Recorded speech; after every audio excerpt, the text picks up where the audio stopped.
Bonsoir à tous. Au Sénégal, le premier tour de l'élection présidentielle aura lieu ce dimanche 24 février. 5 candidats sont en lice. Macky Sall, évidemment, le président sortant, Ousmane Sonko, Idrissa Seck, Madické Niang et bien évidemment Issa Sall du Parti de l'Unité et du Rassemblement, le PUR.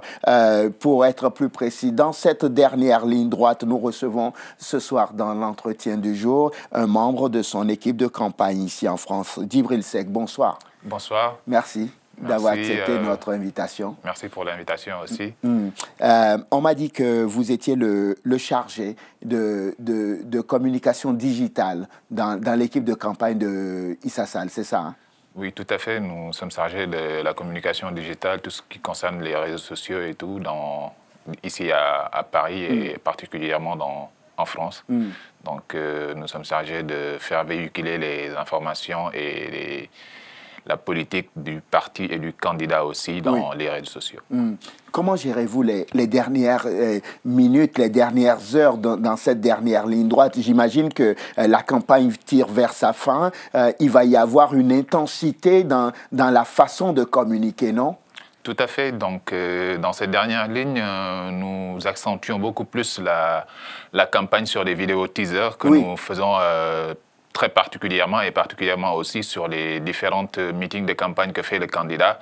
Donc, on essaye de sortir certaines séquences de ces campagnes et essayer de voir les points saillants du programme qu'il développe et les mettre en forme de vidéo teaser qu'on publie sur les réseaux sociaux pour montrer aux Sénégalais et montrer aux électeurs que ce que propose le candidat Issa Sall aux Sénégalais lorsqu'il sera élu avec son programme Pur Sang. Qu'est-ce qu'il propose d'ailleurs aux Sénégalais? Alors, le programme du candidat Issa Sall repose s'appelle donc Pur Sang. Et ce programme, comme un cheval. Comme un cheval. Donc, le cheval Pur Sang qui est un bon cheval avec toutes ses capacités. Et donc, ce programme, on l'appelle aussi Pur Sang avec 100 qui représente 100 questions que les Sénégalais ont posées sur leurs difficultés qu'ils rencontrent dans le quotidien. Et avec ces 100 questions-là, le candidat Issa Sall, avec le directoire de campagne, ont essayé de trouver les réponses sur ces 100 questions-là. Et on fait un programme qui est regroupé sur 6 thématiques.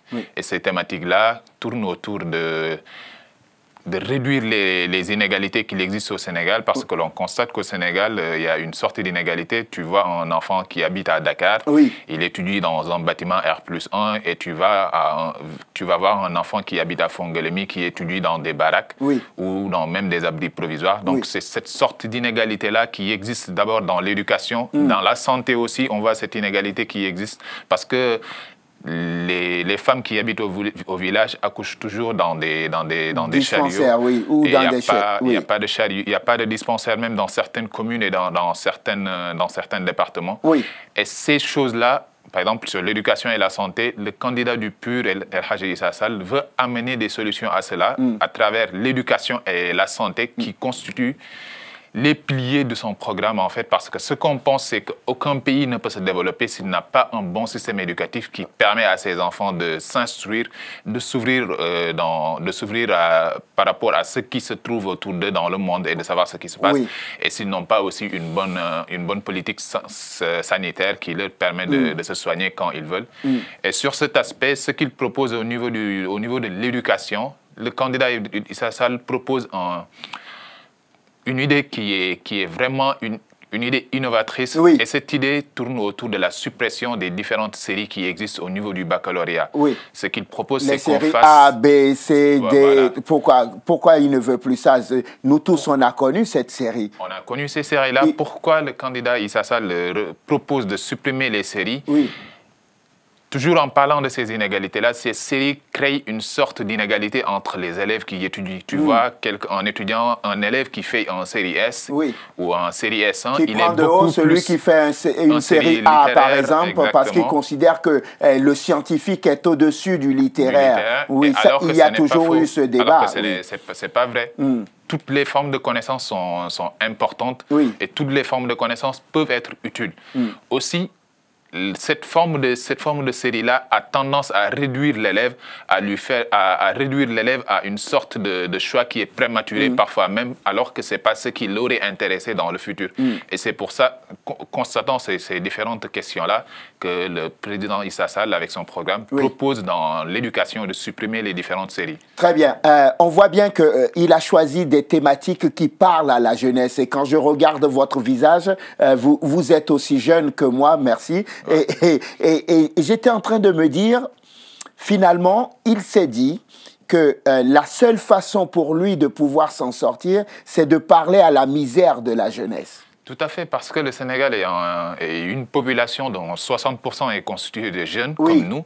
Donc, il a compris que le contenu de son message, pour une population qui est contenue de 60% de jeunes, devrait parler aux jeunes. N'empêche que ça parle aussi aux moins jeunes et aux autres genres de la population. Mais la jeunesse constitue une partie importante de son programme à travers l'éducation aussi, parce que la plupart des étudiants, la plupart des jeunes qui sont au Sénégal n'ont pas de formation, par exemple. Il y en a qui ont fait le bac, etc., qui ont eu le bac, mais la plupart n'ont pas de formation. Et si tu n'es pas bien formé, tu ne peux pas avoir la possibilité de trouver un emploi. Ce qui fait que même ceux qui ont étudié se trouvent dans des conditions de chômage. Et donc, ceux qui n'ont pas eu de formation aussi se trouvent dans des difficultés pour trouver un emploi. Et donc, Issa Sall propose aussi donc, de la formation professionnelle pour ceux qui sont sortis trop tôt du circuit universitaire, par exemple. Tout à fait. Donc, ce qu'il propose déjà dans son programme, il veut que... il y a un phénomène au Sénégal, c'est le phénomène des enfants de la rue. Donc, les talibés qui sont beaucoup plus nombreux. Ce phénomène est plus accentué par le fait des écoles coraniques qui existent au Sénégal. Vous savez que le Sénégal est un pays à 95% de musulmans.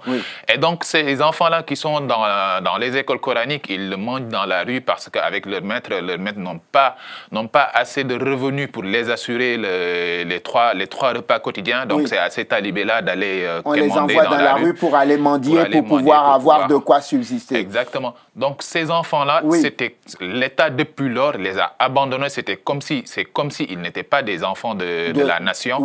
Et ce qui se passe, c'est qu'il y a une sorte d'inégalité qui revient toujours, qui fait que l'enfant qui a fait l'école occidentale, qui a eu son bac, etc., on lui assure un bon avenir, alors que l'enfant qui a fait une école coranique, lorsqu'il aura maîtrisé son Coran et appris quelques hadiths et tout, quand il sort, on lui dit que toi, tu n'es pas utile à la société, tout ce que tu as appris ne sert à rien. Donc, ce que propose le candidat Issa Sall pour régler ces problèmes des jeunes qui sont mal formés, qui n'ont pas de formation et tout, c'est insérer c'est formaliser l'enseignement coranique au Sénégal afin d'éradiquer le phénomène d'enfants de la rue et aussi impliquer une formation à ces enfants-là, les former pour que même s'ils ne font pas le bac, etc., ils auront une formation de mécanicien, de maçonnerie, de plomberie, et qu'ils ne soient pas juste réduits à avoir étudié juste un livre, le Coran, et rester en marge de la société. Exactement. On va résumer notre pensée parce que ça va très vite, malheureusement pour nous. Votre candidat, est-ce que vous avez conscience que c'est l'un des rares candidats, des 5 candidats, à être le moins connu? Alors, comment vous expliquez cela? Je pense que si vous avez suivi les différents meetings qui ont eu lieu au Sénégal, le candidat Issa Sall draine une foule extraordinaire dans toutes les régions où il est passé et, et durant sa campagne, il est allé au coin et recoin du Sénégal, dans des zones où on lui dit que c'est la première fois qu'on voit un candidat venir dans cette localité. Il n'y avait pas grand foule à Touba la dernière fois. Alors, à Touba, il y avait... à Touba, c'était dans la ville sainte. Alors, on donne une importance à ces villes où il ne faut pas vraiment faire il ne faut pas faire il ne faut pas se verser dans l'euphorie dans ces villes qui sont vraiment saintes. Oui. Mais le meeting s'est passé à Mbacké et dans cette. Vous expliquez qu'en fait, comme c'est Touba, les manifestations politiques ne sont pas forcément les choses qui réussissent véritablement là-bas. C'est pas que les manifestations politiques ne réussissent pas dans ces villes-là, mais on donne une importance capitale à ces villes qu'on appelle des villes saintes, que l'on considère au Sénégal comme la Mecque, etc. Donc dans ces villes-là, on essaye d'amoindrir les euphories, les cris et les tam-tams dans ces villes-là où reposent les plus grands saints que le Sénégal a connus. C'est comme ça que vous expliquez le peu de monde qu'il y avait à Touba. Il y avait du monde derrière lui, mais il n'y avait pas trop de bruit comme la musique qui tourne autour, qui fait que l'ambiance de la campagne autour de cela. Mais quand il est parti à Mbacké pour faire son meeting, là, il y avait du monde et beaucoup de personnes lui ont rejoint. Est-ce qu'il a une vraie chance de gagner cette présidentielle?